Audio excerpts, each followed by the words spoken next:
నిన్నటి రోజు ఉపన్యాసం పూర్తి చేసే సమయానికి రామలక్ష్మణ భరత శత్రుఘ్నులు ఆవిర్భవించినటువంటి సందర్భం గురించి నేను మీకు వివరణ చేసి ఉన్నాను. జాతాశౌచము పూర్తయిన పిదప వశిష్ఠ మహర్షి వాళ్ళకి నామకరణం చేశారు.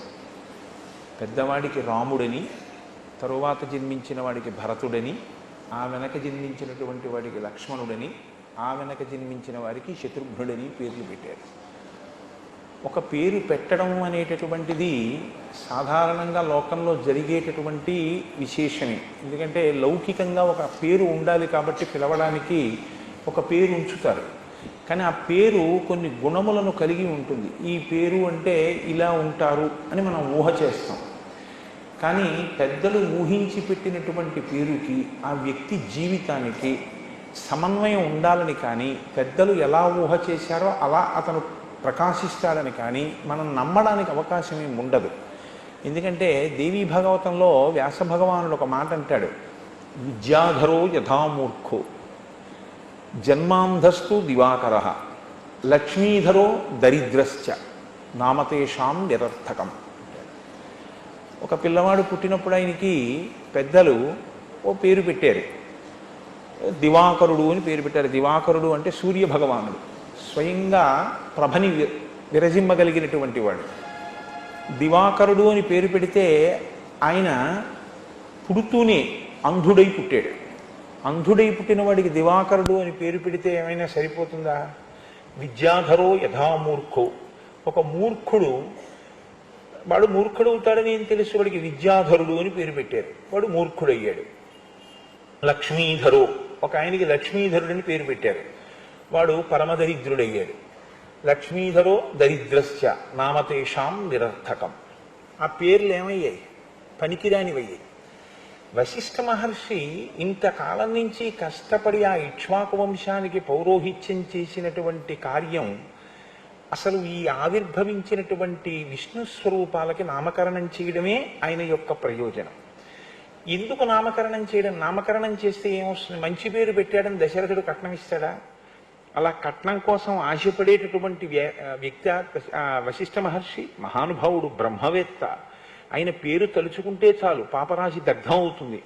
అంతటి మహాపురుషుడు దేని కొరకు పేర్లు ఉంచడం అంటే, శ్రీరామాయణంలో మీకు అనేక మంది ఋషులు కనపడతారు. ప్రధానంగా శ్రీరామాయణ రచన చేసి తరించిన వారు వాల్మీకి మహర్షి. రామచంద్రమూర్తికి ఆయన సోదరులకి పేర్లుంచి మనని తరింపచేసినటువంటి వారు వశిష్ఠ మహర్షి. సీతారామ కళ్యాణం చేసి తరించినటువంటి మహాపురుషుడు. ఒక రకంగా చెప్పాలంటే రామచంద్రమూర్తికి స్నాతకమే చేసినటువంటి గురువు విశ్వామిత్రుడు. ఈ ముగ్గురిది శ్రీరామాయణంలో చాలా గొప్ప పాత్ర కనపడుతుంది. తరువాతి కాలంలో అగస్త్య మహర్షి మొదలైనటువంటి వారి ప్రభావం కూడా చాలా మిక్కుటంగా ఉంటుంది. కానీ ప్రధానంగా రాముడు బాలుడిగా ఉన్నప్పుడు లేదా రామాయణ రచనా కాలమునందు ఈ ముగ్గురి యొక్క ప్రభావం చాలా అధికంగా మనకి కనపడుతుంది. రామ అని పేరు పెట్టారు అంటే అదంత తేలికగా పెట్టినటువంటి పేరు కాదు. రమయతీతి రామ, అందరినీ సంతోషింపచేసేటటువంటి వాడెవరో ఆయనకి రాముడిని పేరు. అందుకే రామచంద్రమూర్తి పేరు తలుచుకున్నా, రామచంద్రమూర్తి యొక్క కథ చెప్పుకున్నా, రామనామం చెప్పుకున్నా, రామనామం వ్రాసినా అంత శక్తివంతం. అది సుఖ సంతోషములకు హేతువై ఉంటుంది, ఆనందమును ఆవిర్భవింపచేస్తుంది. సహజంగా రామకథకి ఒక లక్షణం ఉంది లోకంలో. రామకథ తెలియనటువంటి వాళ్ళు ఎవరు ఉండరు. ఎందుకంటే ఇప్పుడు మీ అందరూ ఈ సభకి వచ్చి ఇలా కూర్చున్నారు. మీ అందరికీ తెలుసు ఒక విషయం, శ్రీరామాయణంలో వశిష్ఠ మహర్షి పేర్లు ఏమని పెడతారో మీకు తెలియదా? లేకపోతే శ్రీరామాయణంలో కథ ఎలా నడుస్తుందో మీకు తెలియదా? మీకందరికీ తెలుసు. తెలిసి మీ అందరు ఎందుకు వచ్చి కూర్చున్నారు అంటే, దీని వెనక మన సంస్కృతిలో ఒక అంతర్లీనమైన జీవధార ఒకటి ఉంది. రామకథ తనంత తానుగా అమృత స్వరూపం. రామకథ విన్నంత మాత్రం చేత అపమృత్యువు నుంచి కూడా గట్టెక్కిస్తుంది. నేను స్వానుభవంలో రామకథ ఎంత గొప్పదో, రామనామం ఎంత గొప్పదో నేను అనుభవించినటువంటి వాడిని. నేను వ్యక్తిగత అనుభవాలు వేదికల మీద చెప్పడానికి కించిత్ విముఖుడను. అందుకని నేను అది చెప్పడం నాకు ఇష్టం లేదు. కానీ నేను సుందరకాండ మొదలైనవి ప్రవచనం చేసేటప్పుడు రామకథ గొప్పతనం ఏమిటో, రామనామం గొప్పతనం ఏమిటో స్వయంగా అనేక పర్యాయాలు అనుభవించి ఉన్నాను. అందుకే రామకథ సాక్షాత్ సంజీవని, అది మృత సంజీవని, చనిపోయేటటువంటి వాళ్ళని కూడా బతికింపచేస్తుంది. ఎంతటి కష్టంలోంచైనా సరే అది గట్టెక్కిస్తుంది. దంస్ట్రామురరిపు వరాహస్య భవతి అంటారు శంకర భగవత్పాదులు సౌందర్యలహరి చేస్తూ. అలా జనన మరణ దుఃఖంలో పడి కొట్టుకుంటున్నటువంటి జీవుణ్ణి పైకెత్తి జ్ఞానం వైపుకి నడిపిస్తుంది, ధర్మాన్ని నేర్పుతుంది.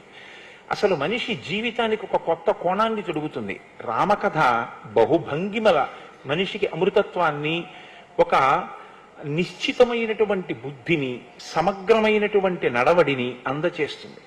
అంత గొప్ప కథ రామకథ.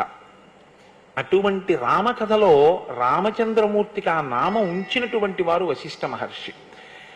పేరు పెట్టుకుని రాముడు గొప్పవాడయ్యాడా, ఆ పేరు తలుచుకుని మనం తరించామా? మీరు కొంచెం జాగ్రత్తగా ఆలోచించండి. రామ అన్న నామం ఎవరైనా పలకడానికి వీలైనటువంటి నామం. ఎందుకంటే నేను మీతో ఒకరోజు ప్రస్తావన చేసి ఉన్నాను, వాక్ అనేటటువంటిది కేవలం మనుష్యుడికి మాత్రమే ఈశ్వరుడిచ్చినటువంటి గొప్ప వరం. ఒక్క మనమే మాట మాట్లాడగలం. మాట మాట్లాడగలం కనుక బోధ అన్నది వచ్చింది. బోధ అన్నది వచ్చింది కాబట్టి వినడం అన్నది వచ్చింది. బోధ వినడము వచ్చాయి కాబట్టి పుస్తకాలన్న వచ్చాయి. పుస్తకాలన్న వచ్చాయి కాబట్టి ముద్రణాలయాలు వచ్చాయి. ఇవన్నీ ఎవరికి? మనకే. మీరు గ్రంథాలయాలు పెద్ద పుల్లులకు ఉండడం ఎక్కడైనా చూశారా? లేకపోతే పిల్లులకి కుక్కలకి పాఠశాలలు ఉండడం మీరు ఎక్కడైనా చూశారా? అవి ఎక్కడైనా ప్రవచనం చేయడం, మిగిలినవి వినడం, వాళ్ళ జీవితాల్ని దిద్దుకోవడం మీరు చూశారా? అవి కూర్చుని రామకోటి రాయడం, అవి రామనామం చెప్పడం మీరు చూశారా? ఉండదు. ఒక్క మనుష్య జాతికి ఈశ్వరుడి చేత ఈ బహూకరింపబడినటువంటి గొప్ప వరం వాక్కు. ఆ వాక్కు చేత తరిస్తాడు, ఆ వాక్కు చేత పతనం అవుతాడు కూడా. ఎందుకంటే అది రెండంచులు కలిగినటువంటి కత్తి. కేవలం వాక్కు చేత నశించిపోయాడు రావణాసురుడు. చాలా మంది ఏమంటారంటే రావణుడు రాముని చేతిలో నిహతుడయ్యారంటారు. కానీ హనుమ సుందరకాండ అయిపోయిన తర్వాత ఒక రహస్యం చెప్పారు. రావణుడు సీతమ్మతో మాట్లాడకూడని మాటలు మాట్లాడి తన మరణాన్ని తాను కొని తెచ్చుకున్నాడు. మరణించడానికి పక్వం అయ్యాడు, వండుకున్నాడు పాపాన్ని. ఇప్పుడు నిమిత్తంగా రాముడు వెళ్లి బాణం వేస్తే పడిపోయేటటువంటి స్థితికి చేరిపోయాడు రావణుడు. దేని చేత? ప్రతిరోజు అమ్మవారితో మాట్లాడకూడని మాటలు మాట్లాడాడు, అంతే. ఆ మాటలకి మరణించాడు. ఎప్పుడు మాట్లాడినా ఋషులు ఇలా అన్నారు, వేదం ఇలా అంది, పెద్దలు ఇలా అన్నారు అనడం తప్ప నేనిలా అంటున్నాను అని అనడం తెలియనివాడు రామచంద్రమూర్తి. తనొక పని చేస్తే తను ఎందుకు చేస్తున్నానో చెప్పవలసి వస్తే ఇది నేను ఎందుకు చేస్తున్నాను అని చెప్పినప్పుడు నా బుద్ధికి ఇలా తోచింది అని రాముడు ఎక్కడ అనడు రామాయణంలో. ఎప్పుడు చెప్పినా మీరు చూడండి, మా నాన్నగారు ఇలా చెప్పారు, మా గురువు గారు ఇలా చెప్పారు, ఋషులు ఇలా చెప్పారు, వేదం ఇలా చెప్పింది, అందుకు నేను ఇలా చేస్తానంటాడు. శాస్త్రాన్ని అనుసరిస్తాడు. అటువంటి రామనామం యుగాలు మారిపోయినా సరే అది తారకనామం అయిపోయి మనందరినీ కూడా ఉత్తమ గతుల వైపుకి తీసుకెళ్లగలిగినటువంటి శక్తితో నిండింది. ఇంత గొప్ప నామాన్ని, అగ్నిబీజమైనటువంటి రకారాన్ని, అమృత బీజమైనటువంటి మకారాన్ని కలిపి రామ అనేటటువంటి నామాన్ని మనకి వశిష్ఠ మహర్షి అందించారు. ఆ తరువాత భరతుడు విభద్రీతి భరత, ఆయన భరించినటువంటి వాడు. దేన్ని భరించాడు అంటే రాజ్యాన్ని భరించాడు. ఎలా భరించాడు అంటే కేవలము నాది కాదన్న భావనతో భరించాడు. ఎందుకంటే లోకంలో ఒక స్థితి ఒకటి ఉంటుంది. ఒక సమున్నతమైనటువంటి అధికార పదవిలో కూర్చుని ఆ పదవిని నిర్వహణ చేసిన తరువాత వేరొకరి పలుపున దాన్ని నిర్వహించినా సరే, ఇంగ్లీష్లో అయితే ఇన్ఛార్జ్ అనొచ్చేమో, అలా నిర్వహించినా సరే దాని మీద ఒక అభిలాష, అనురక్తి ఏర్పడతాయి. మీకు నేను తేలిగ్గా ఒక ఉదాహరణ చెప్పాలి అంటే మీరు పట్టుకోగలుగుతారు. ఒక ఆయన ఆఫీసర్గా ప్రమోట్ అయ్యాడు అనుకోండి, ఆ ఆఫీస్కి అంతటికీ కూడా ఆయన బాస్. ఒక ఏడాది ఆయన అలా పనిచేశాడు. పనిచేసిన తర్వాత ఆయనకి రివర్షన్ వచ్చింది. ఆయన దగ్గర పనిచేసేటటువంటి వాడు లేదా ఇంతకాలం ఆయనతో ఉన్నవాడు ఆఫీసర్ అయ్యాడు. ఇప్పుడు తాను ఆఫీసర్ కాకుండా గదిలోంచి బయటికి వచ్చేసి ఓ టేబుల్ కుర్చీ దగ్గర కూర్చుని ఈయన పని చేస్తున్నాడు. అంత తేలికగా మనసు అంగీకరిస్తుందా? వెంటనే అతను చేసే పని ఏమిటంటే ఆ ఊరి నుంచి ఇంకో చోటుకి ట్రాన్స్ఫర్ చేయించి వెళ్ళిపోతాడు, లేకపోతే దీర్ఘకాలిక సెలవు మీద వెళ్ళిపోతాడు.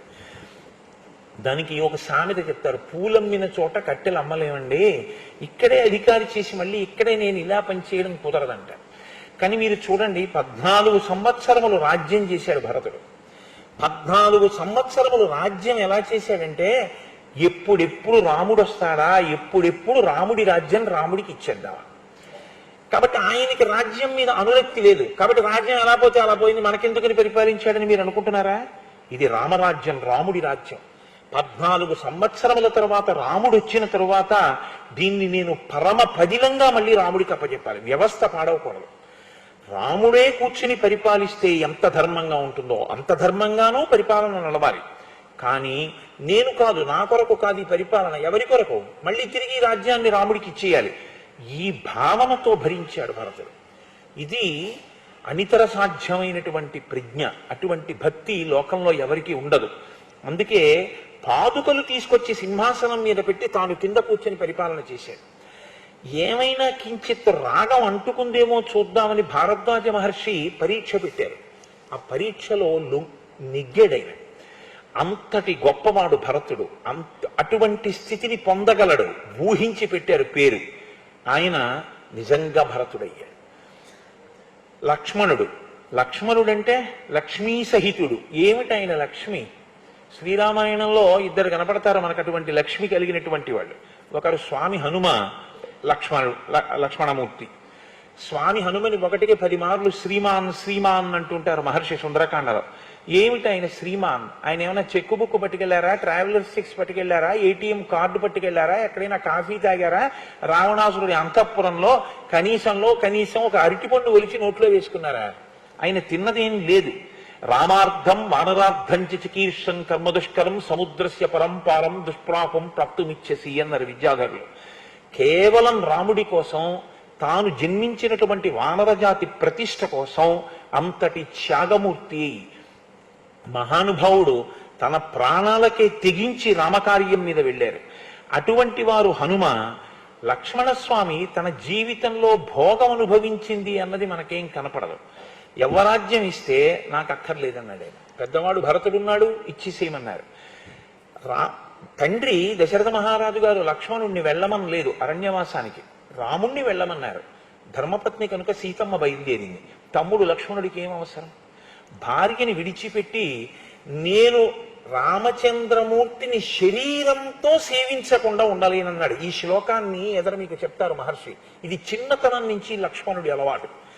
నేను శరీరంతో సేవించకుండా ఉండలేను అన్నాడు. కొంతమంది మనసుతో సేవిస్తారు. భరతుడు ఉన్నాడు, రాజ్యం ఇచ్చి పాదుకలు సింహాసనం మీద పెట్టి పరిపాలన చేశాడు 14 ఏళ్ళు. లక్ష్మణుడు అలా కాదు, చెప్పుకున్నాడు. నీకు ఎదర రామాయణంలో వస్తుంది, అందుకని నేను ఇప్పుడు అవన్నీ మళ్ళీ ఎందుకు చెప్పాలి ఆ శ్లోకాలు, అందుకని నేను చెప్పట్లేదు. రాముడి పక్కన ఉండాలి, రాముడిని చూస్తూ ఉండాలి, రాముడి కాళ్ళు పట్టాలి, రాముడికి అన్నం పెట్టాలి, రాముడికి పర్ణశాల కట్టాలి, రాముడి వెనక నడవాలి, రాముడు అలిసిపోతే నీళ్లు తెచ్చి ఇవ్వాలి, అన్నయ్య వదినకి సేవ చేసుకోవాలి. ఈ శరీరం ప్రతిరోజు అన్నయ్య వదిన సేవలో తరించాలి. ఇది లేకపోతే లక్ష్మణుడు ఉండలేడు. ఇది ఆయన లక్ష్మి. ఈశ్వరుని యొక్క సేవలో నిరంతరము ఎవరి శరీరము డస్సిపోతూ ఉంటుందో, అంత డస్సిపోతున్నా ఎవడు అత్యంత ఉత్సాహంతో నా జన్మ ధన్యమైపోయిందని సేవ చేయగలుగుతూ ఉంటాడో అటువంటి వాడు నిజమైన లక్ష్మీ సంపన్నుడు. కనుక లక్ష్మణుడు లక్ష్మీ సంపన్నుడు. శత్రుఘ్నుడు ఇంద్రియములను జయించినటువంటి వాడు, శత్రువులను గెలిచినటువంటి వాడు. మీకు శ్రీరామాయణంలో ఎక్కడో ఉత్తరాఖండలో లవణాసుర సంహారం దగ్గర తప్ప అసలు శత్రుఘ్నుడు చేసినటువంటి యుద్ధాలు పెద్ద విశేషంగా ఏం కనపడవు. మరి శత్రుఘ్నుడు అన్న పేరెందుకు వచ్చింది అంటే, బాహ్యంలో ఉన్నటువంటి శత్రువుల్ని గెలవడం ఎవరికైనా తేలికే పరాక్రమం ఉంటే. ఇంద్రియం లోకములందియున్ గెలిచినాడవు ఇంద్రియానీకము చిత్తమున్ గెలువనేరవు నిన్ను నిబద్ధ చేయు భీషణ శత్రురార్వుల ప్రభిన్నుల చేసిన ప్రాణికోటిలో విరోధి లేడొకడు నిర్పున చూడుము ధనవేశ్వర అంటాడు ప్రహ్లాదుడు హిరణ్యకశిపుడితో. బయట శత్రువుల్ని జయించచ్చు, అంతఃశత్రువుల్ని జయించడం చాలా కష్టం. కామక్రోధోపి లోభశ్చ దేహే తిష్టంతి తస్కరాహ ఇక్కడే ఉన్నారు. జ్ఞానరత్నాపహారాయ తస్మాత్ జాగ్రత్త జాగ్రత్త అంటారు శంకర భగవత్పాదులు. వాళ్ళని గెలవడం ఎవ్వరికీ సాధ్యం కాదు. ఇంద్రియములను గెలవడం అంత తేలిక కాదు. ఇంద్రియాని బలిష్టాని నియుక్తాని మానద అపక్వస్య ప్రకుర్వంతి వికారాం స్థాననేకశః భ్రమన్ సర్వతీర్థేషు స్నాత్వా స్నాత్వా పునః పునః నిర్మలం మనోజావత్ తావత్ సర్వం నిరర్ధకం అంటాడు వ్యాసుడు దేవి భాగవతంలో. ఎన్ని క్షేత్రాలు తిరిగితే ఎవరికి కావాలి, ఎన్ని యాత్రలు చేస్తే ఎవరికి కావాలి అంటే చెయ్యొద్దని కాదు నా ఉద్దేశ్యం. ఎన్ని నదీ స్నానాలు చేసినా మనస్సుకి పరిపక్వత, మనస్సు ఎందో మార్పు రాకుండా దాన్ని అంటుకున్నటువంటి రజోగుణం అలాగే అంటుకుని ఉండిపోయిన నాడు ఏమిటి ప్రయోజనం దానివల్ల? రాగద్వేషాలతోనే ఉండిపోతే. శత్రుఘ్నుడు అంటే తన ఇంద్రియములను గెలిచినటువంటి వాడు, అంతఃశత్రువులను గెలిచినటువంటి వాడు, నిరంతరము భగవద్భక్తితో భాగవత భక్తితో తరించినటువంటి వాడు. అటువంటి వాడవుతాడు ఆఖరివాడు అని ఆయనకి శత్రుఘ్నుడు అని పేరు పెట్టారు. నిజంగా ఆనాడు వశిష్ఠ మహర్షి నోటి వెంట వచ్చినటువంటి పేర్ల బలం వలనలా తయారు చేసిందో, వాళ్ళలా అవుతారని ఊహించి వశిష్ఠ మహర్షి అంతటి మహానుభావుడు పెట్టినటువంటి పేర్లు ఎప్పటికీ అబద్ధం కాకూడదు కాబట్టి అలా జరిగిందో, ఈ రెండింటికన్నా బలీయమైన కారణం యుగాలు మారిపోయినా రామకథ చెప్పుకుని మనందరం తరించడం కోసం, రామనామం చెప్పుకోవడం కోసం ఆ నామం ఆ నలుగురు అన్నదమ్ములు అంత గొప్పగా తయారయ్యారో మన భాగ్య విశేషం. నిజంగా అంత గొప్ప పేర్లు మహానుభావుడు ఇచ్చాడు. వాల్మీకి మహర్షి అంటారు, తేషాంకేతురివజ్యేష్టో రామో రతికరప్పితు బభూవ భూయో భూతానాం స్వయంభూరివ సమ్మతః అంటారు. ఒక ధ్వజం ప్రస్ఫుటంగా కనపడుతుంది. మీరు ఒక దేవాలయంలోకి వెళ్ళారనుకోండి, ధ్వజస్తంభం కనపడుతుంది. ధ్వజస్తంభం కనపడింది అంటే అది దేవాలయం ఉన్న ప్రాంగణము అని గుర్తు. దేవాలయం ఉన్న ప్రాంగణము అని గుర్తు దేని కొరకు అంటే, ధ్వజం ఎత్తుగా ఎందుకు ఎగురుతుందంటే ఇక దాని సమీపంలో ఏ విధమైనటువంటి ఊరిరిగింపులు కానీ ఇతర మేళతాళములు కానీ వెళ్ళకూడదు. ఎవరో ఊరిరిగింపుగా మేళతాళాలతో వెళ్ళిపోతున్నారనుకోండి, ఎంతటి మహాపురుషుడైనా పల్లకి దిగిపోవాలి. ఇంకక్కడ మేళతాళాలు చేయకూడదు. ఆలయ ప్రాంగణం దాటిపోయిన తరువాత మేళం చేయాలి. అక్కడ మేళం చేస్తే అది ఒక్క ఈశ్వర సేవ కొరకు. ఏవైనా రాజలాంఛనాలతో వెడుతున్న వాళ్ళు వాటిని విడిచిపెట్టవలసి ఉంటుంది. ఎందుకంటే ఈశ్వరుడు ఆయన మహానుభావుడు, ఆయన అఖిలాండ కోటి బ్రహ్మాండ నాయకుడు. ఈతడఖిలంబునకు ఈశ్వరుండై సకల భూతములలో ఉన్న తా పొగలువాడితడు అంటాడు అన్నమాచార్య స్వామి. అలా అఖిలాండ కోటి బ్రహ్మాండ నాయకుడైనటువంటి వాడు లోపలున్నాడన్న దానికి గుర్తుగా పతాకం ఎగురుతూ ఉంటుంది.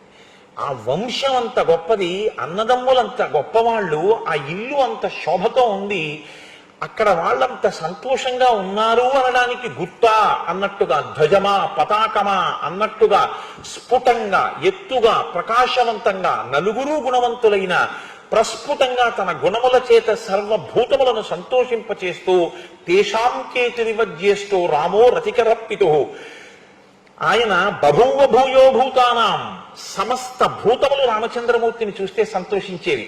అలా ఉంటుందా సంతోషించడమని మీకు అనుమానం ఉండొచ్చు, ఖచ్చితంగా ఉంటుంది. మీరు చూడండి, భగవాన్ రమణ మహర్షి ఆశ్రమంలో నా స్నేహితుడు ఒకడు ఈ మధ్యకాలంలో వెళ్ళి బాగా చీకటి పడిన తర్వాత చెట్టు కింద నించున్నాడు. ఏదో కారణానికి నించుంటే ఒక పెద్ద నాగుపాము ఒకటి అతని పాదాల నుంచి పాకుతూ వెళ్ళింది. కడుపు చల్లగా ఉంటుందంటారు పాముది, చాలా మంచు ముద్దలా ఉంది. ఏమిటిదని అతను చూస్తున్నాడు. చూస్తుంటే కాళ్ళ నుంచి పాకుతూ వెళ్ళిపోయింది. తల ఎత్తలేదు, అతన్ని ఏమీ చేయలేదు. కింద పాము వెడుతూ ఉంటుంది, పైన నెమళ్ళు ఆడుతుంటాయి రమణుల ఆశ్రమంలో.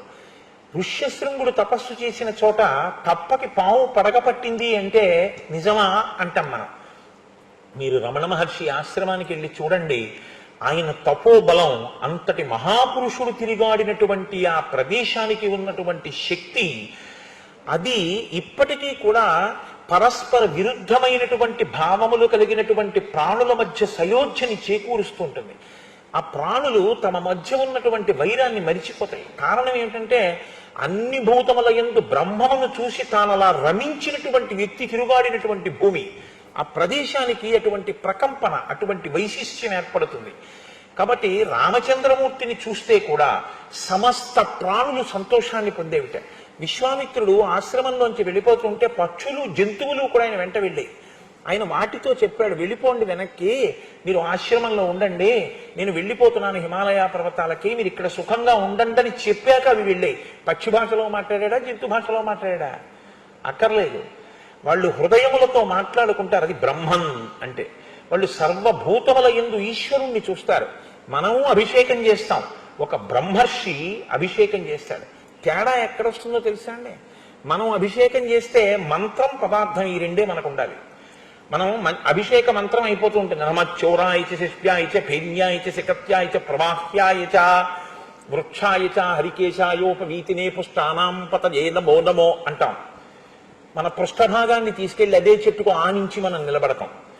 ఒక నిజమైనటువంటి బ్రహ్మవేత్త దృష్టిలో ఆ చెట్టు ఈశ్వరుడు, దాని ఆకులలోని ఆకుపచ్చతనం ఈశ్వరుడు యొక్క వెంట్రుకలు. కాబట్టి ఆయన చెట్టుకి కాలు తాటించి నిలబడలేడు. ఆయన నిజమైన అభిషేకం చేసినవాడు. కేవలం పదార్థాలు పోసి మంత్రం చెప్పిన వాడిది కాదు అభిషేకం. ఎవరిది అభిషేకం అంటే పైన ఎలా ధారాపాత్రలోంచి పడుతోందో అలా బ్రహ్మభావన నిరంతరము ఇక్కడ పడుతున్నటువంటి వాడు ఎవడున్నాడో వాడు బ్రహ్మముతో సమన్వయం అవుతూ ఉంటాడు. వాడికి ఏం చేస్తున్నా ఈశ్వరుడు కదులుతూ ఉంటాడు. పానీయంబులు త్రాగుచున్ కొడుచుచున్ భాషించుచున్ హాసలీలా నిద్రాదులు చేయుచున్ తిరుగుచున్ లక్షించుచున్ సంతత శ్రీనారాయణ పాద పద్మయుగళీ చింతామృతాస్వాద సంధానుండై మరచంచురారిసుతుడే తద్విశ్వమం భువరా అంటారు పోతన గారు ప్రహ్లాదుడి గురించి.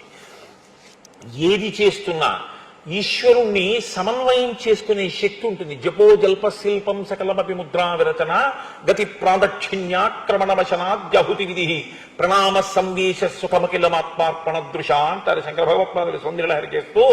ఆయన మాట మాట్లాడితే మంత్రం, ఆయన నడిస్తే ప్రదక్షిణం, ఆయన చెయ్యి కదిపితే అది ముద్ర. ఎందుకవుతోందంటే లోపల ఆయనకున్నటువంటి బ్రాహ్మీ స్థితి, బ్రాహ్మీమయమూర్తులు అంటారు విశ్వనాథ సత్యనారాయణ గారు. అటువంటి స్థితిని పొందినటువంటి మహాపురుషులు ఎవరున్నారో అటువంటి వారి యొక్క భావమును భూతములు కూడా అర్థం చేసుకుంటాయి. భూతములు అంటే నా ఉద్దేశం ప్రాణులు. అవి కూడా వారి పట్ల అటువంటి ప్రేమ పెంచుకుంటాయి. భగవాన్ రమణులు ఆశ్రమంలో ఉంటే ఒక కోతి చిన్న చిన్న పిల్లలతో వచ్చి చెట్టు మీద కూర్చుని కిచకిచలాడుతూ ఏడుస్తోంది. దాన్ని కొట్టబోయారు. ఈయన వెళ్ళి ఆ కోతి కిచకిచకిచకిచమంటూ చెట్టు కొమ్మ మించి ఆయన వంక చూసి కిచకిచలాడుతోంది. ఆహా ఆహా అంటూ ఆయన ఏడుస్తున్నారు. అంతా అయిపోయింది, ఆ కోతి వెళ్ళిపోయింది పిల్లల్ని పట్టుకుని. అడిగారు ఆశ్రమంలో ఉన్న వాళ్ళు, కోతి ఏం కిచకిచలాడింది, మీరెందుకు ఏడ్చారు? దానికి ఒక కూతురుట. ఈ మధ్యనే అల్లుడు కూతురు కలిసి సంతోషంగా ఉంటే ఈ పిల్లలు పుట్టేయట. అనుకోకుండా హఠాత్తుగా ప్రమాదం జరిగి కూతురు అల్లుడు కూడా మరణించారట. ఈ చంటి పిల్లల్ని నేను పోషించవలసి వచ్చింది వృద్ధాప్యంలో. భగవన్ నాకు ఎంత కష్టం వచ్చిందో చూడండి అనేది నాకు చెప్పుకోవడానికి వచ్చింది. దాని కష్టం విని నేను విచలితుడనయ్యాను అన్నారు. వారు బ్రాహ్మీమయమూర్తులంటే వారిని చూసి భూతములు సంతోషిస్తాయని అంటే కావ్యం మీరు ఆశ్చర్యపడవలసిన అవసరమే ఉండదు. అది చేరవలసిన స్థితి. మనుష్యుడుగా పుట్టినటువంటి వాడు చేరవలసిన స్థితి. ఏ రాగద్వేషములు నేర్చుకోవడానికి మీకు పాఠశాల ఉండదు, అవి జన్మాంతర సంస్కారంగా వచ్చేస్తాయి. రాగద్వేషములు తొలగించుకోవడానికి గురుబోధ వినాలి. రాగద్వేషములు తొలగించుకోవడానికి మీరు కావ్య పఠనం చేయాలి. రామాయణం ఎందుకు చదవాలి అంటే రాముడు ఎలా ప్రవర్తించగలిగాడో అలా నేనేమైనా కొంతవరకు ప్రయత్నించగలనా, నేను ప్రవర్తించగలనా, నేను అలా కొంతలో కొంతైనా ఈశ్వర దర్శనం చేయడం అలవాటు చేసుకోగలనా, దాని కొరకు తేషాంకేతురివర్జ్యేష్టో రామో రతికరప్పితు. ఎంత పెద్ద మాట చూడండి. తండ్రికి కొడుకు పుట్టడం గొప్ప విషయం కాదు, కానీ తండ్రి గారి పరువు ప్రతిష్టలు నిర్ణయింపబడేది కుమారుని వలనే. మీరు జ్ఞాపకం పెట్టుకోండి. ఎందుకో తెలుసా? తండ్రి శ్రీరామనవమి ఉత్సవాలు అవుతున్నాయంటే ఓ పందిట్లోకి వెళ్ళాడు. అయ్యా మీరు వచ్చారు, ఏమైనా విరాళం ఇవ్వండి, అన్నదానం చేస్తాం నవరాత్రులు అయిపోయాకన్నారు. ఒక 100 రూపాయలు రాసి మా అబ్బాయి దగ్గర అడిగి పుచ్చుకోండి రేపు అన్నాడు. ఆ మరునాడు ఆయన సంధ్యావందనం చేసుకుంటున్నాడు. వీళ్ళ రసీదు పట్టుకెళ్ళి వాళ్ళ అబ్బాయికి ఇచ్చి, నాన్నగారు 100 రూపాయలు రాశారండి ఇస్తారా అన్నారు. ఆయనకేం పనా పాడా, రిటైర్ అయ్యి 10 ఏళ్ళు అయింది. కనపడ్డ చోటల్లా రాస్తాడు. రాస్తే మీరు రసీదు ఇచ్చేయడమేనా? ఇచ్చేవాడిని నేను, నన్ను అడిగి రాయాలా, ఆయన మాట ఇస్తే రాయాలా? ఆయన్ని అడిగి పుచ్చుకోండి, ఏమి ఇస్తాడో చూద్దురు కానీ అన్నాడు అనుకోండి. ఆ తండ్రి గతంలో ఎంత ప్రతిష్ట సంపాదించుకున్నవాడైనా సరే ఆయనంటూ బాధపడి ఆ రోజు మరణించినంత ఖేదం పొందేది ఎప్పుడు అంటే కొడుకు మాటల వల్ల. కొడుకు రతికరప్పితు, తండ్రిని సంతోషింపజేశాడు రాముడు. దేని చేత? ఒక్కటే, రామా ఇలా రా, ఏ నాన్నగారని ఎందుకు ఇప్పుడు కాదు, పరిగెత్తుకుంటూ వెళ్ళి నేను నిలబడ్డాను. ఇది ఎంత దూరం వెళ్ళిందంటే, రామా నీకు రాజ్యం ఇస్తున్నాను రేపు, ఎందుకు నాన్నగారండి అడగలేదు. రామా నీకు రాజ్యం ఇవ్వట్లేదు, ఎందుకు ఇవ్వరు నాన్నగారండి అడగలేదు. ఇస్తానన్నది నాన్నగారే, ఇవ్వనన్నది నాన్నగారే, నాన్నగారికి ఆ హక్కు ఉంది. ఇది రాముడంటే. ఇది రతికరప్పితు, తండ్రికి సంతోషం. అప్పుడు నాన్న నాన్న అని మీరు బుజ్జగించి కొడుకు ఏదడిగితే అది ఇచ్చినప్పుడల్లా నాన్నగారండి నాన్నగారండి అంటే కొడుకు గొప్పవాడు కాడు. కొడుకు చేద్దామన్న పనిని కారణం చెప్పకుండా తండ్రి పిలిచి నువ్వు అది చెయ్యొద్దు అని చెప్తే, మా నాన్నగారు మహాత్ముడు, పెద్దవాడు, నన్ను కన్నవాడు, నా విద్యాబుద్ధులు నేర్పినవాడు, నా యోగ్యత చూసినవాడు, ఆయన ఎందుకు వద్దన్నారో నేను చెయ్యను. ఏమంటే కనుక్కోండి ఎందుకు వద్దన్నారో, నేను అడగాలా? అడగక్కర్లేదు, మా నాన్నగారు వద్దన్నారంతే అన్నాడు అనుకోండి, ఆ తండ్రికి గజారోహణం చేయించినట్టుంది. చాలు నాకు అటువంటి కొడుకని. రతికరప్పితు ఇది. రాముడు అనుకుంటున్నాడా నేను తండ్రి గారి మాట వింటున్నానని? రాముడి వలన నేను నా తండ్రితనం శోభించిందని దశరథుడు అనుకుంటున్నాడా? దశరథుడు అనుకోవాలి. మీరు జాగ్రత్తగా గుర్తుపట్టండి. మనం చాలామంది ఏమంటామంటే, నేను చేయగలిగిందంతా చేస్తున్నానండి, నా లోటు ఏం లేదు, ఇంక నేను ఏం చేయగలను చెప్పండి అంటాం. నువ్వు అనుకోవడం కాదు, మీ అమ్మగారు నాన్నగారు అలా అనుకుంటున్నారా? అది ప్రధానం. మీ అమ్మగారు నాన్నగారు అలా అనుకోవాలి. అలా అనుకుంటే కొడుకుగా నీ కర్తవ్యం పూర్తయినట్టు. బాధ్యత అన్న మాట వాడకండి. బాధ్యత వేరు, బాధ్యత అన్న మాట వాడకూడదు. బాధ్యత అన్న మాట ఎప్పుడు జ్ఞాపకం పెట్టుకోండి, మిమ్మల్ని పతనం వైపుకి తీసుకెళ్తుంది. బాధ్యత హెచ్చవేత, అర్థం పర్థం లేకుండా తీసుకెళ్లి పాడు చేసే మాట బాధ్యతే. బాధ్యత నెత్తికెత్తుకుంటే 7 తరాలకి దాచినా మీకు చాలు. కర్తవ్యం మీరు జీవితంలో అలవాటు చేసుకుంటే, మీరు చెయ్యవలసిన పని మీరు చేశారు, వాడి యోగ్యత అయోగ్యతలు వాడి ఇష్టం. నా కొడుక్కి ఇంజనీరింగ్ ఫీజు కట్టాను, ఇంజనీరింగ్ కాలేజీలో జాయిన్ చేశాను, ఒక హాస్టల్ చూశాను, వాడి అడిగిన రూమ్లో పెట్టాను, పుస్తకాలు ఇచ్చాను. వాడు ఇంజనీరింగ్ చదువుకుని పేరు పక్కన బీటెక్ తెచ్చుకుంటే, వాడు కనపడినప్పుడల్లా వాడికి మంచి మాటలు చెప్పాను. వాడు చెడిపోతే నీ అనుష్ఠానం నువ్వు పాడు చేసుకోవద్దు. నీ కర్తవ్యం పూర్తయింది. నువ్వు చెయ్యవలసింది చేయడం కర్తవ్యం. అంతకు మించి నువ్వు అనుకున్నట్టు అవ్వట్లేదని బాధపడిపోవడం బాధ్యత. నీ వ్యక్తిత్వాన్ని పాడు చేస్తుంది బాధ్యత, నీ వ్యక్తిత్వాన్ని నిలబెడుతుంది కర్తవ్యం. అందుకే మనిషి ఎప్పుడు కర్తవ్యనిష్టతో నిలబడాలి. మీరు చూడండి, ఎప్పుడు మాట్లాడినా మన శాస్త్రాలు కర్తవ్యం అన్న మాటే మాట్లాడతాయి. కర్తవ్యం దైవమాన్హికం. లే సంధ్యావందనం చెయ్యి, చేయకపోతే కర్మ శిష్యుడి. ఎంతవరకు విశ్వామిత్రుడు చెప్తాడంతే, వినకపోతే విశ్వామిత్రుడు ఇలా వేళ్ళు తెరవకూడదు.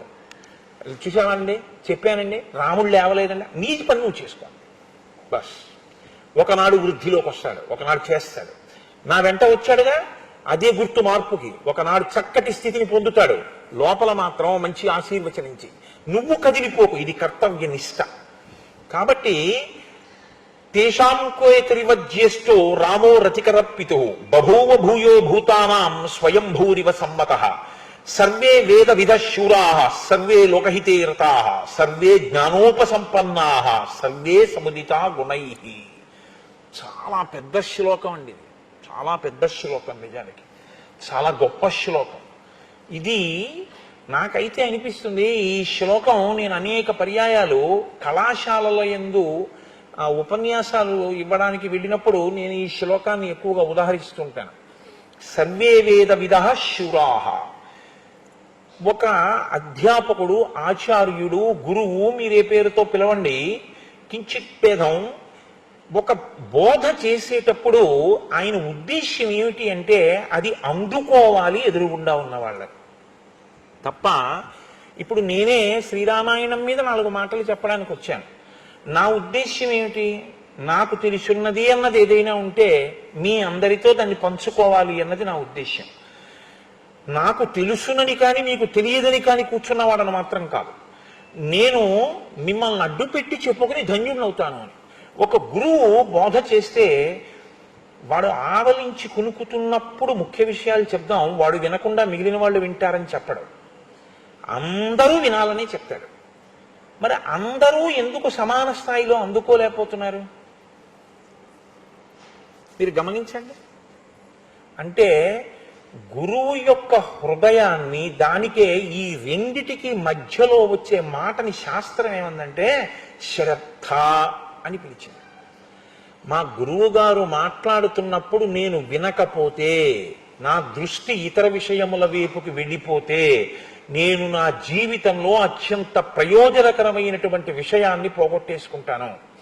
కాబట్టి వినడం తప్ప, శృణ్వం తప భద్రం కర్ణేభి శృణయామ దేవాహ అంటాం. మా చెవులు భద్రముగా ఉండుగాక, ఎప్పుడూ ఈ మాటలను వినుగాక.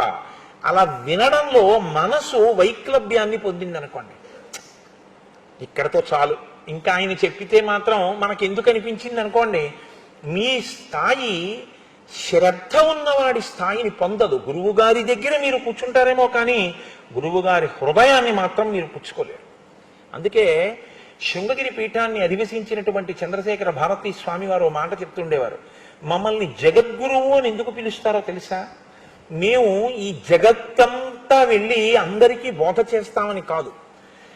నేను ఇక్కడ ఉండి మాట్లాడుతుంటే నా మాటని పట్టుకుని తన అనుష్ఠానాన్ని దిద్దుకుని నా మీద నమ్మకంతో, నా మాట మీద నమ్మకంతో తనని తాను దిద్దుకుని నేను చెప్పిన మాటలో, ఆ బాటలో నడిచిన వాడెవడో వాడు నాకు శిష్యుడు.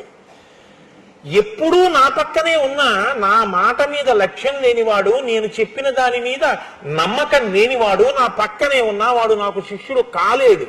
వాడు కాకూడదని నేను అనలేదు, వాడు కాలేకపోయాడు. ఎందుకంటే మధ్యలో శ్రద్ధ అడ్డొచ్చింది. ఇంకోటి ఇక్కడ లేడు.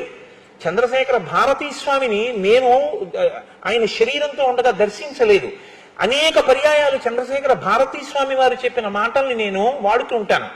రామకృష్ణ పరమహంస మాటలు వాడతాను, శంకర భగవత్పాదుల మాటలు వాడతాను.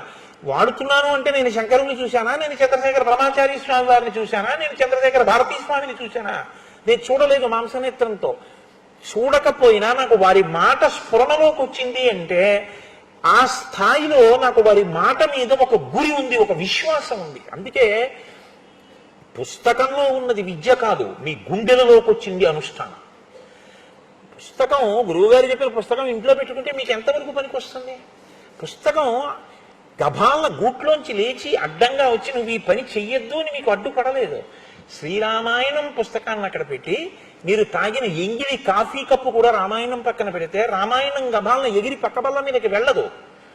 కానీ మీ సంస్కారం బయటికి వస్తుంది. ఎంగిలి కప్పు పెట్టవలసిన ప్రదేశానికి శ్రీరామాయణం పక్కన ఎంగిలి కాఫీ కప్పు ఉంచడానికి రెండిటికి మధ్యలో భేదం ఏమీ లేదు. అంత పవిత్రమైన వస్తువు అన్న భావన మీకుంటే అసలు మీ చెయ్యి ఎంగిలి కప్పు అక్కడ పెట్టడాన్ని అంగీకరించు. ఇంకొక మాట చెప్తాను, కాఫీ తాగిన చేత్తో రామాయణాన్ని మీరు ముట్టుకోలేరు, చేతులు కడుక్కుని రామాయణం ముట్టుకుంటారు. కారణం ఏంటంటే మీకు దాని మీద ఉన్న విశ్వాసం. నేను ఒకసారి ఒక ఆశ్చర్యకరమైన సందర్భం చూశా.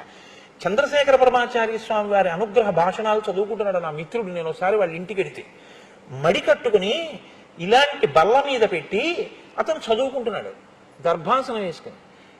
నేను అనుకున్నాను ఏదో పారాయణ చేస్తున్నాడు అనుకున్నాను. అయిపోయిన తర్వాత అడిగా, ఏమి చదువుతున్నావో మిత్రమా అని. అంటే పరమాచార్య స్వామి వారి అనుగ్రహ భాషణాలు చదువుతున్నాను. దానికి మడిబట్ట కట్టుకుని చదువుకుంటున్నాను ఏమి అన్నాను. ఆయన నాతో అన్న మాటకి నేను తెల్లబోయాను.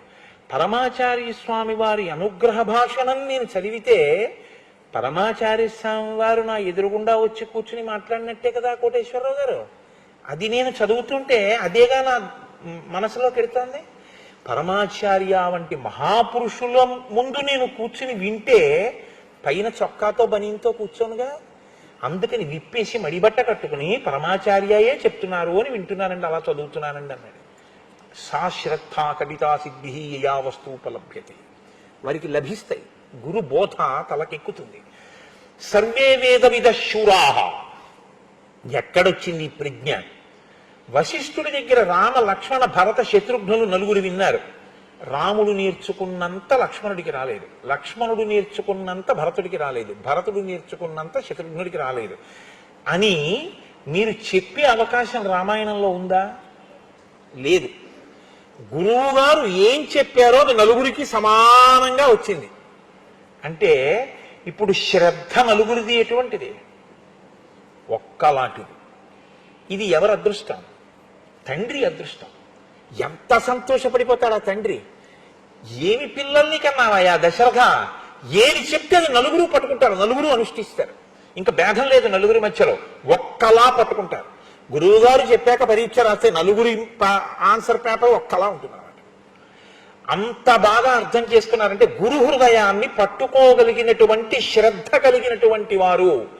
శ్రద్ధ ఉండడం ఒక ఎత్తు, సర్వే వేద విదశూరాహ, గురువు దగ్గర విన్నారు వేదాలన్నింటినీ, బాగా తెలుసుకున్నారు. సర్వే లోక హితేరతాహ, లోకముల యొక్క హితమునందు కోరిక ఉన్నవాళ్ళు. ఇది చాలా చాలా అవసరం అండి. ఒకరికి గొప్ప అందం ఉంటుంది, అది ఎందుకు పనికొస్తుందంటే అమాయకుల్ని పాడు చేయడానికి పనికొస్తుంది. ఒకడికి విద్య ఉంటుంది, ఎందుకు పనికొస్తుందంటే అహంకరించడానికి పనికొస్తుంది. జ్ఞాన కలునిలోని శారదయువోలే అంటారు పోతన గారు. అది దేనికి పనికొస్తుందంటే ఆయన అహంకారం పొందడానికి పనికొచ్చింది ఆ విద్య.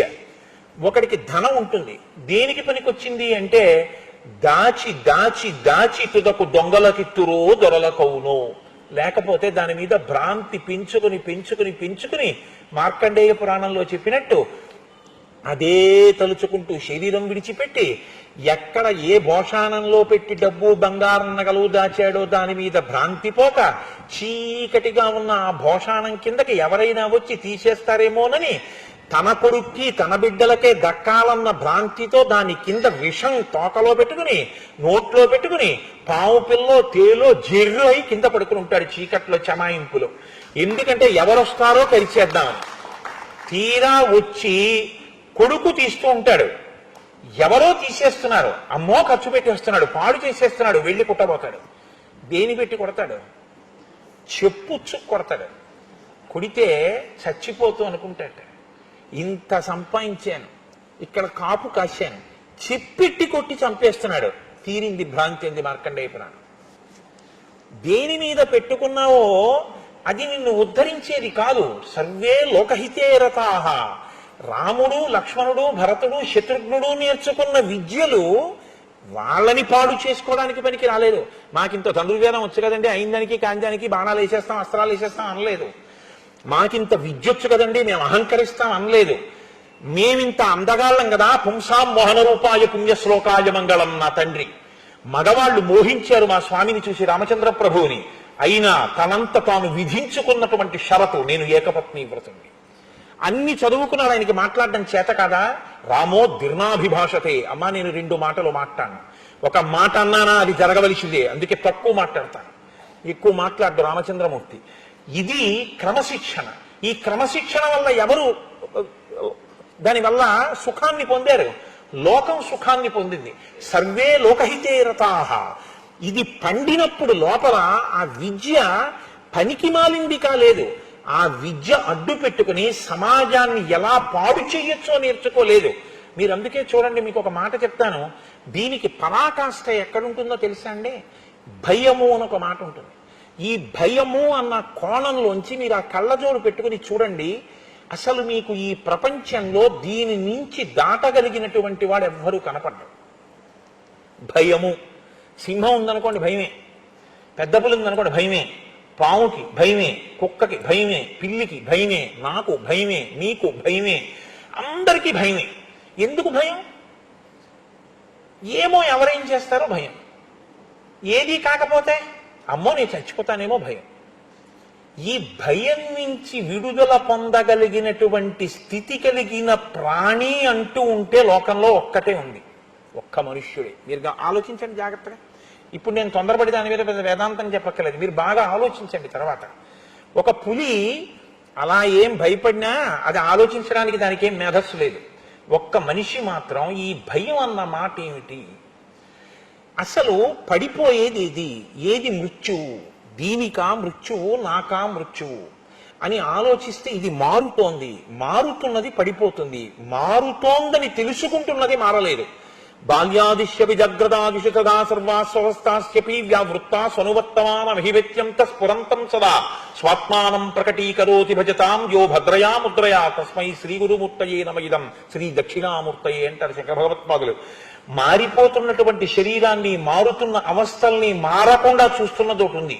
ఇది పడుకుంది, ఇది లేచింది, ఇది చేస్తోంది, ఇది చూస్తోంది, ఇది ఒకప్పుడు పటుత్వంగా ఉండేది, దీని జుత్తు ఇప్పుడు తెల్లబడిపోతోంది, దీని గడ్డం ఇప్పుడు తెల్లబడిపోతోంది, దీనికి ఇప్పుడు పన్ను ఊడిపోయింది, చూస్తున్నదోటి ఉంది, దానికి మాత్రం వృద్ధాప్యం లేదు, దానికి యవ్వనం లేదు, దానికి బాల్యం లేదు, కాబట్టి దానికి మరణం లేదు. అది నేను మారని దాన్ని అని తెలుసుకున్న నాడు ఈ శరీరం పడిపోవడం ఆఖరం, ఇక మళ్ళీ పుట్టడం అన్నది లేదు.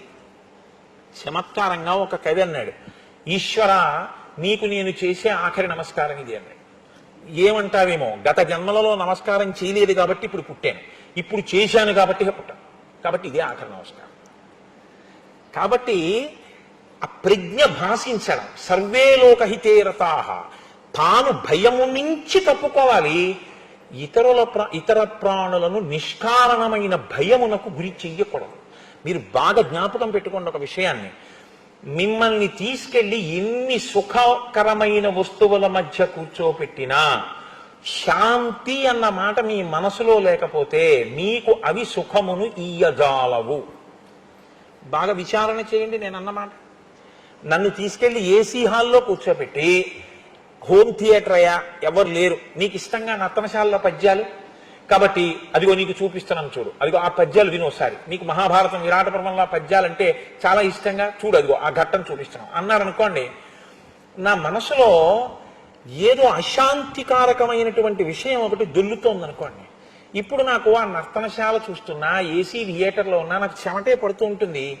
నేను మధ్య మధ్యలో ఇలా కలతిప్పేదో ఆలోచిస్తూ గోళ్లు గిల్లుతుంటే నా మిత్రుడు అంటాడు, ఏం అలా ఉన్నావు, నర్తనశాలలో చూపిస్తున్నా చెమట పడుతోందేంటి నీకు అంటే, కాంచనమయ వేదికా కనక్కేతనోజ్వల విభ్రమము వాడు కలశజుండు అని వినపడచ్చు. మనసేది ఇక్కడ లేదు శాంతి. ఇక్కడ శాంతి ఉంటే బాహ్యంలో మీరు ఎక్కడ ఉండండి, మీరు సంతోషంగా ఉంటారు. సంతోషమునకు హేతువు మీలోని శాంతి. మీకు శాంతి సంతోషకారకమైనట్టే ఎవరి సంతోషానికి కారకమైనా వాళ్ళ మనసులో శాంతి. దాన్ని భగ్నం చెయ్యడం మీ హక్కు కాదు. ఇది సర్వే లోక హితేరతాః. ఇదొక్కటి మీరు తెలుసుకుంటే చాలు. వ్యాసుడు సమస్త వాంగ్మయాన్ని నిర్మించాడు. శిష్యులు అన్నారు, అష్టాదశ పురాణాలు, ఇన్ని గ్రంథాలు, ఇన్ని వ్యాఖ్యానాలు, బ్రహ్మసూత్రాలు, భాగవతం, ఏం చదవం, వీటన్నింటి సారాంశం 2 శ్లోకాల్లో చెప్తారా అని అడిగారు.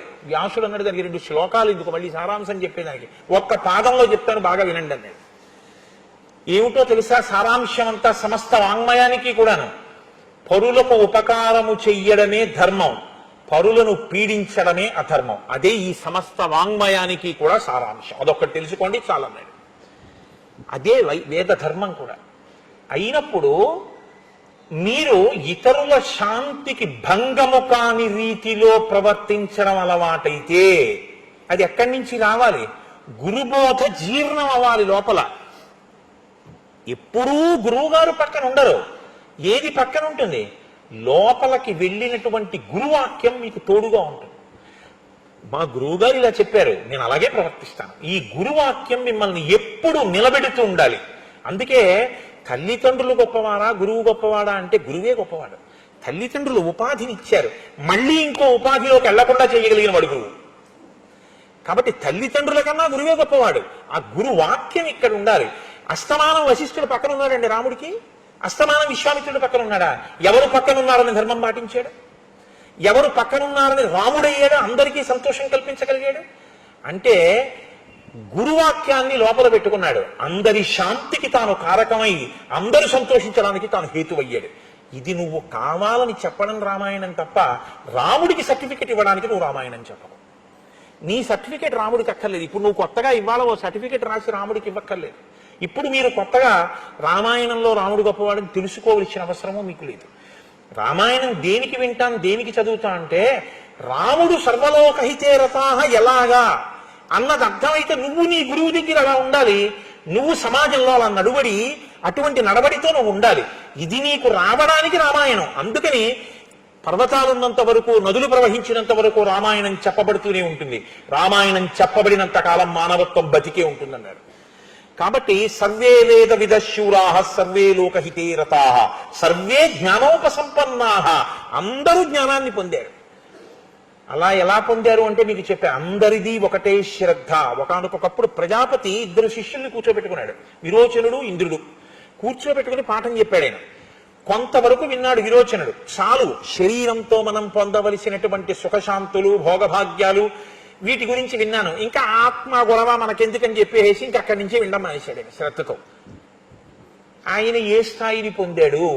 అన్నీ విన్న దేవేంద్రుడు ఏ స్థాయిని పొందాడు? వాల్మీకి మహర్షి తన ఆశ్రమంలో లవకుశులకు సంగీత విద్య నేర్పినప్పుడు, పాఠం నేర్పినప్పుడు ఆత్రేయీని ఒక ఆడపిల్లకు కూడా నేర్పాడు. ముగ్గురికి పాఠాలు నేర్పిన తర్వాత ఆయన పరీక్ష పెడితే ఆత్రేయికి ఏమీ రాలేదు, కొంతే వచ్చింది. లవకుశులిద్దరూ సర్వోత్కృష్టమైనటువంటి స్థితిని పొందారు. ఆత్రేయి లవకుశుల దగ్గరికి వచ్చి ఒక గొప్ప మాట అన్నాడు, నాకు శ్రద్ధాలోపం జరిగింది. ఏ గురువు మీకు చెప్పారో ఆ గురువు వలన మీరు ఇంత స్థితికి వెళ్ళారు. నాకు ఆ గురువే చెప్పారు, నాకు ఇందులో ఏమీ రాలేదు, అంటే నాకు శ్రద్ధ లేదు. నాకు లేని శ్రద్ధకి నేను మళ్ళీ వెళ్ళి గురువు గారి యొక్క శ్వాసని క్షోభ పెట్టలేనుంది. గురువు మాట్లాడితే గురువు శ్వాస క్షోభించిందండి, ఘర్షణ పొందింది ఆయన శ్వాస. ఆయన అందుకే సరి అయిన శిష్యుడు దొరికితే గురువు ఏమంటాడో తెలుసా అండి? నా శ్వాస ధన్యత పొందిందంటాడు. నా శ్వాస ధన్యత పొందిందంటే నా ఊపిరి వాక్ అయింది. వాక్ అయినప్పుడు నా ఉరత్పంజరం వ్యాకోచించి సంకోచించినప్పుడు మాట్లాడి మాట్లాడి చెమట పట్టి ఇదంతా నొప్పి చేసింది. నొప్పి చేస్తే చేసింది కానీ నా ఊపిరి కష్టపడితే పడింది. కానీ ఒక్క శిష్యుడు నా హృదయాన్ని అందిపుచ్చుకున్నాడు, వాడి జీవితం మార్చుకున్నాడు. చాలు, నా శ్వాస ధన్యత పొందిందంటాడు. చాలా పెద్ద మాటలండి గురు శిష్యుల మధ్య. ఆత్రేయి అంది, నేను అగస్త్య మహర్షిని ఆశ్రయించి ఈసారి జాగ్రత్తగా నేర్చుకుంటాను. శ్రద్ధ మధ్యలో నాకు అందుకే తరచూ అనిపిస్తుంది, పిల్లలు వినవలసినటువంటిది శ్రీరామాయణం. ఎక్కడ చదువులో తేడా వస్తుందో, అందరూ చదువుకున్నా ఒకడు ఐఏఎస్ ఎందుకు అవుతున్నాడో, ఇంకొకటి ఎందుకు ప్యూన్ అవుతున్నాడో రామాయణం చెప్తుంది ఆ రహస్యాన్ని. అది చెప్పకుండా పాఠం చెప్పించడానికి మీరు పంపించి ఉపయోగం ఏముంది? సర్వే వేద విదశూరా సర్వే లోకహితే రతా సర్వే జ్ఞానోపసంపన్నా సర్వే సముదితా గుణై, గుణములుగా ప్రకాశించే. ఎంత గొప్ప మాట అండి! గురువు గారి మాట నిరంతరము జ్ఞాపకంలోకి వస్తోంది. జ్ఞాపకంలోకి రావడం వల్ల ఆ పని చేసేటప్పుడు మా గురువు గారు ఇలా చెప్పారు కాబట్టి నేను ఇలాగే చెయ్యాలని అంత జాగ్రత్తగానూ చేస్తున్నాడు. ఇప్పుడు అందరూ సంతోషిస్తున్నారు, అబ్బబ్బా ఎంత మంచివాడండి, ఎంత మంచివాడండి అంటున్నారు. ఇప్పుడు ఆ గుణం ప్రకాశించడానికి కారణం ఏమిటి? నేర్చుకున్నది అనుష్ఠానంలో, నిత్య జీవితంలో, ప్రవర్తనలో, నడవడిలో ప్రకాశిస్తోంది. అది కనపడుతోంది, తెలుస్తోంది. రంతిదేవుడికి నేర్పారు. రంతిదేవుడు ధర్మం గురించి నేర్చుకున్నాడు, పరోపకారం గురించి నేర్చుకున్నాడు. చిట్ట చివర ఆయన చేసిన ఉపకారానికి, ఇప్పుడు నేను రంతిదేవోపాఖ్యానం అంతా ఎక్కడ చెప్తాను, ఈశ్వరుడే ప్రత్యక్షమై నీకేం కావాలని అడిగాడు. ఆయన ఏం వరం అడిగాడో తెలుసా అండి? ఈ చరాచర జగత్తులో ఉండేటటువంటి సర్వభూతముల యొక్క కష్టాన్ని నేను భరించగలిగినటువంటి అదృష్టాన్ని నాకు ఇమ్మని అడిగాడు. ఇది పరోపకారం. ఆయనకి జీర్ణమైంది. ఒకడికి ఉపకారం చేసి ఒకడి కష్టాన్ని తాను పుచ్చుకుంటే వాడు పొందే తృప్తి తనకు అర్థమైంది. ఇది మనం అనుకరిస్తామంటే ఎలా కుదురుతుందండి? కుదరదు, జీర్ణం కావాలి. ఇది ఈ జీర్ణం అయ్యేటటువంటి స్థితి, గుణములుగా ప్రకాశించగలిగినటువంటి స్థితి, ఇది సర్వే సముదితా గుణై.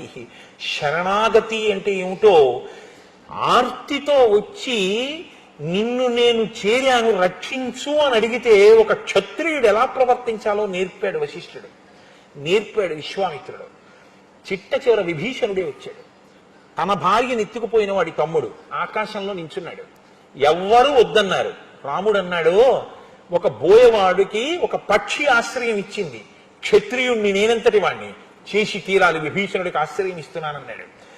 ఇప్పుడు రామచంద్రమూర్తి యొక్క గుణం ప్రకాశించిందంటే కారణం వెనకాతల గురువు గారి యొక్క బోధ జీర్ణమై లోపల ఉండిపోయింది. అది అలాగా, అది లోపల ఉండిపోయింది కాబట్టి గుణములుగా ప్రకాశించింది. అలా కాకుండా సుచీంద్రంలో ధర్మరాజు గారు అంటారు, మీరు సుచీంద్రం క్షేత్రానికి వెళితే ధర్మరాజు గారి విగ్రహం ఉంటుంది, ఓ చీపురు పుల్ల మీకు ఇచ్చి ఆయన చెవిలో పెట్టండి అంటారు. అది ఎందుకండి బాబు, ధర్మరాజు గారి చెవిలో చీపురు పుల్ల పెట్టడం ఎందుకన్నారు అనుకోండి, మీరు పెట్టడం పర్వాలేదంటారు. మీరు ఆ చీపురు పుల్ల ఇట్నుంచి పెడితే ఇట్నుంచి బయటకు వచ్చేస్తుంది. సుచీంద్రంలో ధర్మరాజు గారు అంటే ఆయన అంటారు, అంటే ఏమిటంటే ఆయన కూర్చుంటాడు, వింటూ ఉంటాడు, ఇందులో పొల్లు అక్కర్లేనిది ఉంది అని ఆయనకు అనిపించింది అనుకోండి, ఆయన ఏం చేస్తాడంటే శ్రీ విద్యే శివభామ భాగ నిలయే శ్రీరాజ రాజార్చితే అని లోపల స్తోత్రం చేస్తుంటాడు, పైకి అంటుంటాడు. కాసేపు ఆగి చెప్తున్నవాడు ఏదో అడుగుతాడు, ఏమన్నారు అంటాడు. 2-3 మాటలు అయ్యాక ఆయనకు అర్థం అవుతుంది పరధ్యానంగా ఉన్నాడు, వింటలేదని లేచి వెళ్ళిపోతాడు. మిగిలిన వారి మాటలన్నీ కూడా జంతువుల యొక్క పక్షుల యొక్క కోతలు. గురువు గారి వాక్కు సింహ గర్జన అని వారు. ఎంత పెద్ద మాట చూడండి. పక్షులు బోల్డ్ అరుస్తుంటాయి, పట్టించుకుంటారేంటి మీరు? తెల్లవారకట్ట మీ పని మీది. ఏవో జంతువులు అరుస్తున్నాయి, ఎక్కడ కుక్క అరుస్తోందంటారు, మీ పని మీరు చేసుకుంటారు. అదే ఒక సింహం ఒక కొన మీద కూర్చుని ఒక్కసారి ఇలా కలయి తిరిగి చూసి ఒక పెద్ద గర్జన చేసింది అనుకోండి, ఇక మళ్ళీ ఎక్కడ జంతువు ఉండదు, అన్ని పారిపోతాయి గుహల్లోకి. ఒక్కసారి గురువాక్యం కాని శ్రద్ధతో లోపలికి వెళ్ళింది అనుకోండి, కోట్ల కోట్ల జన్మల నుంచి లోపల తిష్టవేసినటువంటి సమస్తమైనటువంటి దురలవాట్లు, పిచ్చి పిచ్చి ఆలోచనలు ఎగిరిపోతాయంతే. గురువాక్యం తిరుగుతుంటుంది లోపల. అందుకే గురువాక్యం సింహ గర్జన అనేవారు భగవాన్ రమణులు. సర్వే వేద విదశూరాహ, వదిలిపెట్టేస్తాను ఆ శ్లోకం అక్కడతో. సర్వే లోకహితే రతాహ, సర్వే జ్ఞానోపసంపన్నాహ, సర్వే సముదితా గుణై. అలా మహానుభావులు పెరిగి పెద్దవాళ్ళు అవుతున్నారు. గజస్కంధే అశ్వపుష్టే చ రథచర్యాసు సమ్మత ధనుర్వేదే చ నిరత పితృ శుశ్రూషణే రత. వాళ్ళు ప్రత్యేకించి రామచంద్రమూర్తి గజస్కంధే, ఏనుగు యొక్క కుంభస్థలం మీద కూర్చుని యుద్ధం చెయ్యడంలో, అశ్వపుష్టీచ గుర్రం యొక్క వీపు మీద కూర్చుని యుద్ధం చేయడంలో ఆయన, అలాగే రథం మీద కూర్చుని యుద్ధం చేయడంలో, ధనుర్వేదంలో ఎంతటి ప్రజ్ఞని పొందినటువంటి వాడంటే పితృ శుశ్రూష చెయ్యడంలో, అంటే తండ్రి గారి యొక్క సేవ చెయ్యడంలో ఆయనకు ఆయనే సాటి. అంతటి మహావీరుడుగా రూపుదిద్దుకున్నాడు. సర్వప్రియకరస్తస్య రామస్యాపి శరీరతః లక్ష్మణో లక్ష్మి సంపన్నో బహిప్రాణ ఇవాపరః. ఈ శ్లోకం గురించే నేను మీకు విజ్ఞాపన చేశాను. వశిష్ఠ మహర్షి పేరు పెట్టడానికి కారణం ఇది. సర్వప్రియకరస్తస్య, రామచంద్రమూర్తి ఎప్పుడూ అందరికీ రమ్యమైనటువంటి మూర్తిగానే కనపడేవాడు. కానీ లక్ష్మణమూర్తి మాత్రం రామస్యాపి శరీరతః, ఎప్పుడూ రాముడికి తన శరీరంతో కూడా సేవ చేస్తూ ఉండాలి. లక్ష్మణో లక్ష్మీ సంపన్నో, లక్ష్మణుడు లక్ష్మీ సంపన్నుడు. దేని చేత? ఎప్పుడూ ఆయన రామచంద్రమూర్తి కాళ్ళు పట్టకపోతే, రాముడితో కలిసి అన్నం తినకపోతే అది ఆయనకి భోజనం కాదు. వెనకటికి ఒక కవి అంటుండేవారట, మా ఊళ్ళో చూడాలి పౌర్ణమి చంద్రుడు అని. వాళ్ళ ఊళ్ళో పౌర్ణమి చంద్రుడిని చూడండి. పౌర్ణమి చంద్రుడు ఎక్కడైనా పౌర్ణమి చంద్రుడు కాడా అంటే కాదు, మా ఊళ్ళో పౌర్ణమి చంద్రుడే పౌర్ణమి చంద్రుడు అనేవాడు. ఎందుకంటే తను చదువుకున్న ఊరు, తను చదువుకున్నటువంటి ఇల్లు, ఆ ఇంటి అరుగు మీద కూర్చుని పౌర్ణమి చంద్రుడిని చూస్తే ఆయనకి పౌర్ణమి చంద్రుడిని చూసినట్టు ఉండేది. చూడండి, కొంతమంది అంటుంటారు, మా ఆవిడ లేదు 2 రోజుల నుంచి అసలు అన్నం తిన్నట్టు లేదండి అంటాడు. అన్నం తిన్నట్టు లేదేమిటి? తిన్నావుగా. అంటే ఆవిడ పక్కన లేదు, అందుకని ఆయనకి భోజనంలా లేదనమాట, బలం ఇవ్వలేదు. ప్రీతి ఆవిడ మీద ఉంది, అందుకని ఆవిడ చేత్తో చారు అన్నం పెట్టినా ఆయనకి 5 B కాంప్లెక్స్ ఇంజక్షన్లు చేయించుకున్నట్టు ఉంటుంది. అలా రామస్యాపి